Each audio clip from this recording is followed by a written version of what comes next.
Индия. Бүгін Assam штатының Гвахатиде тынымсыз жауған жамғырдан улам пайда болған жер көчкүдө 4 киши каза болду. Нөшөрлөп жауған жамғырдан улам шарды суу каптап, штат өкмөтү тургундарды сыртка чыкпоону суранган эскертүү берди. Assam штатынын табигый кырсыктарды башкаруу башкармалыгынын Асидма кызматкеринин айтымында Пити Бораган аймагындагы Ниджарападагы дөңсөөдө 4 адам болгон үйдө эбегейсиз чоң жер көчкү басып калган.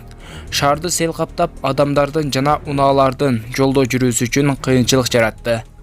Дүйнөлүк аба ырайы жана табигый кырсыктар берүүлөрүбүздү көргөнүңүздөр үчүн рахмат. Аллах баарыбызды сактасын деп тилек кылабыз. Видеого лайк басып, подписаться деген кнопканы басып, жандагы коңгуроочону да басып койгонуңуздар үчүн сиздерге ыраазычылык билдиребиз.